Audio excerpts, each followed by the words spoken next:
What's good, everybody? Welcome back to Real Fan Sports. I'm here with my partner, Nonpfixion, and this is your Week 4 NFL predictions. What's good, Non? What's good, man? How you doing, brother? Oh, doing good. Ready for some big games coming up in Week 4. We had a lot of wrong predictions in Week 3. We can definitely account on that. Hopefully, this week will be a little more successful. To start things off, we're going to have our Thursday night game, which we will be live for on our channel. So make sure y'all tune into that between the Detroit Lions and the Green Bay Packers. Both teams 2-1. Lions getting the win over the Atlanta Falcons, and then the Packers getting a win over the New Orleans Saints on a great come from behind victory. What do we think about this game? You know what? The Packers until the fourth quarter didn't look that great. Once for the Saints, they kind of fell apart. The Saints defense was on the field too long. I honestly still want to put the win on the with the Lions and not Green Bay. I think Lions defense, they're not as tough as the Saints, but it still may give the Packers a little bit of problem. But I'm gonna go with Jared Goff and the Lions for the W. Yeah, I think the Lions have the better overall team between these two. The one big difference for me is whether or not Aaron Jones and Christian Watson will be healthy for this one. If they're both healthy, I think then we're going to have a very exciting game on Thursday as the Packers are still trying to keep a hold of their crown in that division. Yeah. It's in Green Bay, and I'm going to go ahead and say the Packers will win this one. We'll go ahead and start on opposite ends. I can see it. Next up on Sunday is Falcons versus Jaguars. It's going to be our first London game between these two. The Jaguars have been struggling very badly. Falcons got their first loss this past week in a pretty tough one against the Lions, but they're looking to get some revenge against a struggling Jaguars team. What do you think? The Jaguars actually play pretty well overseas. They're playing in Wembley Stadium, but at the same time, the Falcons run game has looked pretty stout these first couple games. I'm kind of tossed up because the Jaguars looked so bad the last game. I kind of wanted to say, you know what, Falcons win because I think that run game is dangerous, but I want Jaguars to win. That's how it is. I definitely feel that if the Falcons can go ahead and control time of possession and just wear out their defense, then I think the Falcons have a really good chance of winning this one. But the Jaguars have to flip things around, and I think they're going to go ahead and do it in London, and Jaguars are going to go ahead and take this one. Okay. Next up, we're going to have Dolphins and Bills, a little division game. Dolphins coming out of the crazy blowout win where they dropped 70. Could have had 73 for the record, but they decided to be humble at the last minute. Facing against the Bills, who had a great win against the Commanders. We actually picked the Commanders to win just because we felt like the Bills weren't still in their groove yet, and the Commanders were looking decent, but Bills were able to put it on them. What do we think about this game? It's going to be in New York at Bill Stadium. Now, the Bills did have a really good game this past weekend, but the Miami Dolphins had an amazing game this weekend. It looked like somebody was playing Madden on easy level. It was ridiculous. Where you had both running backs go for 4 touchdowns apiece. They scored 10 touchdowns total. Like that, the game just looked easy. It looks too easy. And I know it's going against the Denver Broncos, so it's kind of easy. But the Bills are a different monster. Do we think the Bills' defense is going to stop Miami's offense? That's the question. That's why I'm not sure. This is going to be the biggest test. I mean, right now, Tua is 3 games in with over 1,000 yards passing, 8 touchdowns, only 2 interceptions, playing really good. Tyreek Hill has 412 yards. They're getting both their running backs going. I don't want to pronounce his name wrong because he just told people that it's not a Kane, but I can't remember how it's pronounced. But their other running back had a great debut last week. This is a must-win for the Bills, in my opinion, because this is a true test. We kind of let them roll over after week 1 and taking that early loss. I think they need to win this one, but I think the Dolphins are going to go ahead and take this game. Buffalo. I think they're still going to be riding high. And I feel like Miami's going to walk away with the W on this one and be still undefeated. Yeah, I believe so too. I think the Dolphins might be the team to beat in the AFC right now. Yeah. And that's crazy. Not at all what we initially would have expected. No, Um, not at all. well, and after a great game, we have the the trash bowl, as some of our viewers like to call it, Broncos versus Bears, the game of the worst. Denver, after a huge loss, Bears literally just having no grounding in the NFL yet. Like they hasn't had any hopes of even trying to win. At least the Broncos, week 2, they put up a competent fight. Bears have not been competent once. It is going to be in Soldier Field. Who do you think wins this one? Neither team has a W. As I'm gonna say it, and I'm gonna say it until they change it. Just anybody who's watching, go to ESPN.com, pull up Chicago Bears, and look at their stats. As long as Justin Fields is the number 1 rusher for this team, as well as the quarterback, they're going to lose. That game plan, it hasn't worked. It hasn't worked, and it will not work with this team. The game plan it just doesn't make sense. You have 3 running backs who can run fairly well, but you don't even utilize them. No, not at all. And Justin Fields has 109 yards. He's a lead rusher. But you have 3 running backs that have less than that. That doesn't make any sense. Yeah.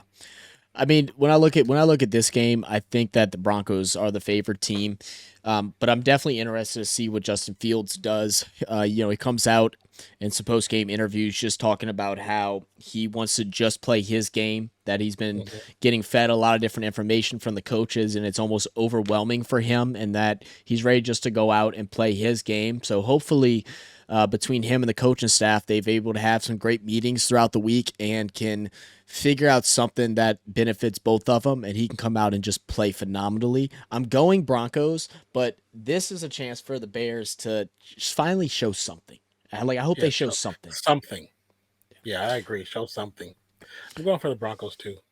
Yeah. Next up, Ravens and Browns, another divisional game. Ravens are just riddled with injuries. Browns obviously losing their number 1 running back in Nick Chubbs, but Jerome Ford stepped up and had a really good game last week. Deshaun Watson also has stepped up and has looked fairly good. You mentioned earlier that you said there was moments where you saw old MVP candidate Deshaun Watson. Towards the end of the game, he looked really good. Like there were some passes he was making that he hadn't made in the first 2 games of the season or the latter part of last season. He looked more comfortable in his position at lead quarterback. And that's why I'm like, this could be a different game for them. This could be a different outcome, even not having Chubb. Yeah, I mean, with the injuries that sustained to the Ravens, it makes it really, really tough for them. The Browns, if they can keep their defense can keep playing the way that they're playing currently, they're going to give any team a run for their money. I'm still not ready to fully commit that Deshaun Watson is back to that high tier, high caliber quarterback play. I'm going to go ahead and I think I'm going to go ahead and pick Browns. I think their defense is just too much. They're going to have Lamar on the ropes. Lamar's going to have a absolute day in order for them to win. He's got to ball out. He's leading in rushing with 193 yards and 2 touchdowns. Like, where's your pass stats, man? Like, got to get into the next level of your game. We've been waiting for it for years. I need to see it happen now, and he's going to have to do it this week. He, just like Fields, you're leading the rushing core when you have running backs. And it's part of his game package, just like it's part of Fields' game package. But sometimes you got to stand in that pocket and take that hit or get that rock off. Like you got to be a quarterback. You're a quarterback. Be a quarterback. And I kind of agree with you, reluctantly saying I think the defense of the Browns is what's going to be the determining factor for this game. And I'm gonna put the W with the Browns. Amari Cooper looked great last game. He did. He looked phenomenal, man. He made a couple of really great catches. I'd probably say it was the best I've seen him since like his first year with the Raiders and his first year with Dallas. Like he looked so good. He looked so good. Yes, so definitely. If he can still be that person, oh yeah, I think they're gonna win. Next up, we have Bengals and Titans. Bengals finally getting their first win against the Rams this evening that we just got finished covering. Titans are currently 1-2. The game's going to take place in Nissan Stadium in Nashville, Tennessee. Who do you got? You know what? The last part of the game today for Monday Night Football, the Bengals kind of started looking like the Bengals of old. The ball's getting passed down a little bit further than 15 yards, which he was averaging. He hadn't thrown anything further than 15 yards for the first two games for as what the stats were saying. Mixon looked good, looked hungry. Um, I, I'm not a big fan of Tannehill. I don't think. I think Titans need to finally suck it up and go a different direction with quarterback. They need somebody else there. Tannehill's not. He's a placeholder, and he's a placeholder that's kind of signifying a bad part of history for the Titans. The Titans are so much better than what that quarterback is, and they need somebody better there to lead this team. So because of that, I'm going with the Bengals. Okay. My biggest concern with the Titans is how last week Derrick Henry only had like 7 yards rushing or something like that. It was something crazy low. I don't know what's wrong with Henry. A lot of us thought he was going to come out this season with some vengeance, being the bad guy because he kind of got counted out, and especially with how the money's been moving around with running backs, and we just have been yet to see it, which is very bad for the Titans because they rely on him and their other running back, Tajay Spears, so much. Now, with the Bengals, their offensive line is going to continue to struggle, and this Titans defense is really good, especially up front. I think they're going to go ahead and give Burrow lots of fits. They're going to stop Mixon a lot, as they have with other teams' running game. But I want to go ahead and say the Bengals are going to get into a little bit of a roll. Jamar Chase had a great game this past one. I think 12 catches, 141 yards. Hopefully that continues, so I'm going to go Bengals. Yeah, if that Bengals defense that showed up tonight can show up next Sunday, oh yeah, I think they got the win. I think so too. Rams and Colts. And Colts have been playing pretty good, man. I mean, kind of surprising. Yeah, Gardner Minshew out there doing his thing. Now, Anthony Richardson should be back, I would assume. But it'll definitely be interesting to see what happens, because it's not like Richardson's played bad, but Gardner looks so nice against the Ravens the other day. What do we think about this game? Another thing too is the Rams did look horrible. They didn't look horrible today in Monday Night Football. They looked pretty decent. They had some moments where Matthew Stafford looked. You could tell he actually is healthy, like he stayed at the beginning of the season. But I feel like Indy, as much as we were kind of down on them, especially having a rookie quarterback, if Minshew was there, I kind of give leverage to them. Even though the books is probably going to give the leverage to the Rams because of their history, I give the leverage to the Colts, to be honest with you. Interesting. So I'm giving leverage to the Colts, but opposite reason, because I think if Anthony Richardson plays, they're not as worried about that Rams defensive line because he's going to get out on the move and do some things with it, I would assume. And my thing is with the Rams, it's, man, that offensive line was just so poor. Matthew Stafford, I think, got sacked like 6 or 7 times against Cincinnati. Yeah. And, we talk about how Stafford finally looks healthy. Well, he's not going to continue if they don't fix this issue that they're having. I mean, because it's within seconds. It's not even like there was a bunch of times where Stafford just held on the ball for so long. It's like he's trying to do his 3-step drop and he's getting meat at the back of it. It's insane. They got to fix that issue. I don't really care what Nakua's been doing, how well he's been. I think Colts are going to go ahead and win this one. Oh yeah, I'm with it. Buccaneers and Saints. Buccaneers took a loss to the Eagles on Monday night. Saints took a loss to the Green Bay Packers and also lost their quarterback in the process. With Jameis Winston assuming to be the starter unless Derek Carr can miraculously come back after just a week of having an AC sprain. What do we think about this game in the Caesars Superdome? I will say, just because I know his history, I would not be surprised if he did not miss this game, because he has not missed a game out of all the injuries he's ever had. The only game he's ever missed that doesn't count when he broke his leg was in the playoffs, because that's a playoff game. It's not regular season. But he's been injured quite a bit in his history with the Raiders, and he has not missed a game. So I don't think he's going to play, but I have issues with Jameis as a starting QB. I do think he has great arm strength. He's definitely a mobile quarterback when needed. I'm just not sure if he can outgun Tampa Bay. That's the only thing. I think the Saints defense can definitely put a hurting on Tampa Bay, but the offense is still pretty decent for the most part. They still got weapons. And if they can't stay on the field, If the defense has to stay on field too much, that's going to be the issue. Just like this past Sunday, defense on field too long, and they got tired. They just got gassed, and that's really why that's partially why they lost. I don't know, man. I really don't know. If it was Carr, I'd be like Saints, just because I know what to expect. I don't know what to expect with Jameis in the role right now because he hasn't been the starting quarterback for a while. Well, the way I look at it is, if Jameis is there, the biggest thing is they're going to have to play some extra protect on him and give him some time because you definitely don't want him feeling rushed because that's when he starts making mistakes. I think when Jameis has time and can have the run game going, especially now with Alvin Kamara coming back for his first game, that it could open things up for him in a positive way against his former team that I'm sure he would love to beat. But my biggest reason for why I'm rolling with the Saints here, other than I'm a Saints fan, is that as long as Marshawn Lattimore is still with the Saints and still owns primary custody of his son, Mike Evans, I am not afraid.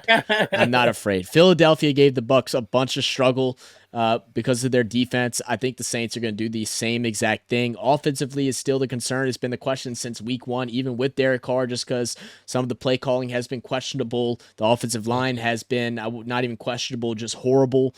But I think at home in the Caesars Superdome, the Saints are going to be able to come away with a victory. I expect them to come with a victory, and especially them being in the dome. It's just that I still have a question mark by it, just because I'm just not sure as far as that quarterback position. That's all. Yeah. But, next up, we'll have Commanders and Eagles. The Commanders coming off the big loss. Eagles staying dominant. I mean, I'll answer this one simply. I love what the Commanders are doing. They came off a bad loss. That's tough, but they're not going to get a redemption game against the Eagles. Eagles are looking dominant at every level of the game. Yeah, 100% wholeheartedly agree. I think Swift is going to run all over them. Eagles are going to win. They're going to win. It's good. Keep it simple. Vikings and Panthers.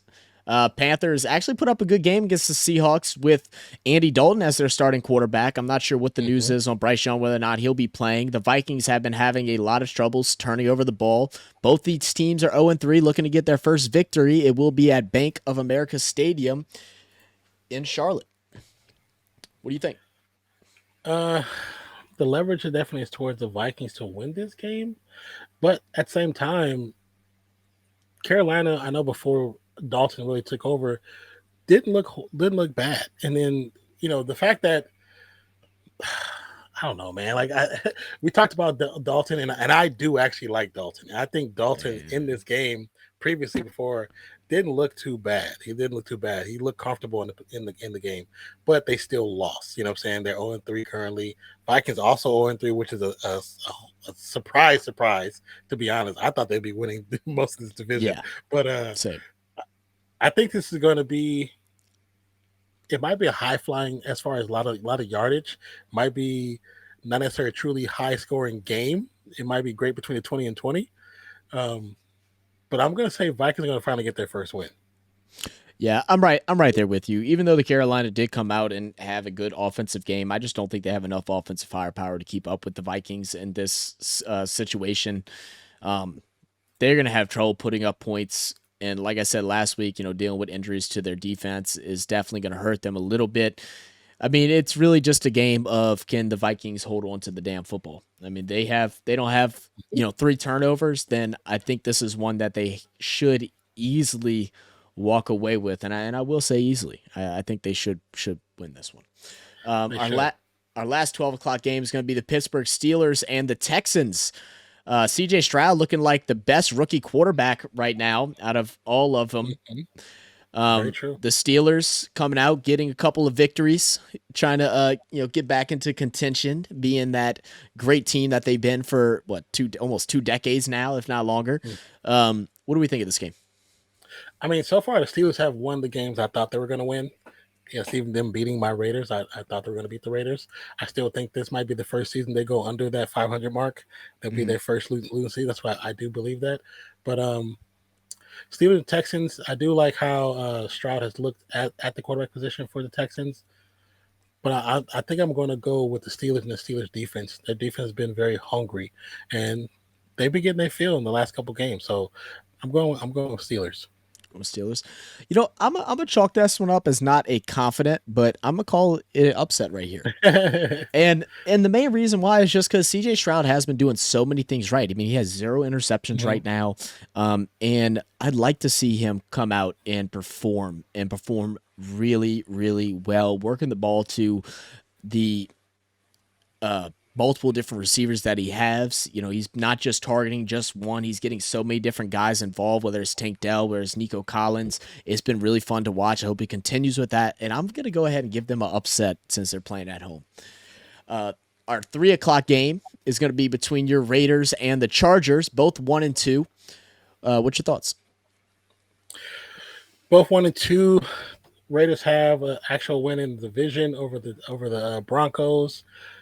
Garoppolo, everybody keeps calling him a winner, but he has not been winning. He has thrown 6 interceptions. He's thrown, I think, two or three in the end zone of the last 2 games. Josh Jacobs finally started chugging along this last game. Got, I think, 60 or 70 yards. Adams looked great. He had about, I want to say, 18 catches or 16 catches or something. Yeah, it was something crazy. He looked for really almost good. 200 yards. And a couple of deep passes from Jimmy G as well, which I was surprised to see. Yeah. Very, very surprised. Very surprised. I think he definitely has an accuracy issue. And I don't think he has true confidence in his long ball. I think that's where the accuracy comes in play. To me, with the Raiders, is this the game plan? The way they orchestrate their game, that first drive always looks beautiful. Yeah. Every game, that first drive looks beautiful. They score first, but then they don't score again for just too long of a period. And that's where the Chargers, because of the offensive power the Chargers have, they can take advantage of that. Herbert is a great quarterback. Herbert, 90 of 121 so far on the season, 6 TDs, almost 1,000 yards on the season already. I would hate to go against the Raiders and pick the Chargers, but I'm gonna be a homer today. I'm going to pick the Raiders because I know the games between Chargers and Raiders always turn out to be very interesting. They do. I'll give you that. Yeah, I mean, I respect the homer pick. I mean, we're all just fans here, we're not making money on this, but I'm gonna go with the Chargers. I think it's just a matter of coaching for the Raiders. I don't like what Josh McDaniels is doing over there. He kind of threw the game against the Steelers as well, so. None of these problems are getting fixed, and I think it's going to be a continuous problem. Chargers, after getting their first win, looking to go on a streak here, and I think they're going to go ahead and start this streak with a win against the Raiders. Next up, we have Patriots and Cowboys. Cowboys coming off a huge loss against the Cardinals. And it makes you just think everything that happened week 1 and 2 was a fluke because it's the Cowboys, and we expect them to choke at some point. But regardless of that, I think the Cowboys is such a much better team than what the Patriots are. Obviously, I thought the same about them with the Cardinals, but it's football. Any given Sunday, it happens. It's going to be in Arlington Stadium, or AT&T Stadium in Arlington. I'm going to give the win to the Cowboys. You want to give the win? You want to give it to them, but their defense looked atrocious against the Cardinals. You let the Cardinals beat you like that? Oh, hey, they got an old school Bali whopping right there, bro. Old school. Oh my God, that was a surprise. But I do expect the Cowboys to win this game. But I wouldn't be surprised if Mac Jones went up in there and won. Oh my goodness, if that happens, oh my goodness, because it brings into question that defense was them losing that one person. That much of a difference. They lost one significant person on defense, Diggs, and now all of a sudden they look regular. Well, the thing is that the Cardinals did really well was took Micah Parsons out the game for majority of the first half, and it just gave them so much confidence. So I expect a very hungry and angry Micah Parsons this game. So I'm going Cowboys. I mean, if they lose, then it's going to make predictions for their games hard throughout the rest of the season. Oh, yeah. But I got to go Cowboys. You have to look like this real quick. Cardinals, if they can do it, then anybody can do it. The Patriots can do it. They game plan really well. It's true, too. Next up, Cardinals, speaking of which, and the 49ers. Again, this is just one game. It's like it should be as simple as 49ers win it. I think it will be. They're definitely more overall competent than what the Cowboys are just because they don't freak out. They're just consecutively, consistently good. 49ers are going to go ahead and win this one. They're favored by 14 points, which is kind of crazy. And they might win by 21. So yeah, very much. I'm going Niners. I'm no explanation. Going Niners. There it is. Sunday night, Chiefs versus Jets. A game that was supposed to be great, but now without Aaron Rodgers and a very struggling offensive line for the Jets and a struggling Zach Wilson, it is no longer the hype that it should have been. Chiefs come off a big blowout win with T-Swizzle in the building. I had to mention it. What do you think of the game? Yeah, man, Zach Wilson, another person I think right now, him in the phase of football he's in right now, he's just not somebody I put confidence in. I'd be surprised if Patrick Mahomes would go into New York and lose, go into MetLife and lose. This is the Chiefs all the way. Yeah, it's Chiefs all the way, and they're starting to have like even crazier problems with the Jets. We're seeing some screaming and some hard, probably personal discussions between Garrett Wilson and Zach Wilson, between players and the assistant coaches, and things just look like they are unwinding and about to explode. Oh yeah, this dude had to get held back. It looked like he was about to attack their I don't know what coach it was, but some coordinator on the team. So it's definitely a ticking time bomb right now with the Jets, and it's not going to get better against the Chiefs. I just know when you see Zach Wilson on a 4th and whatever, throws the ball, doesn't even look, see where it goes, and walks off the field immediately, there's a problem. He doesn't even look, see where the ball went, and just walked off field. Yeah, lack of effort, lack of care. Yeah. Just defeated. Defeated, man. Whole team is defeated. Yeah. He's collecting a paycheck. Yeah. And then lastly, which again we will be live for on Monday, October 2nd, 7:15 p.m. U.S. Central Time, Seahawks versus Giants. Seahawks get the win over the Carolina Panthers. Giants will be facing them at MetLife. What do we think? Giants, I believe they lost to San Francisco.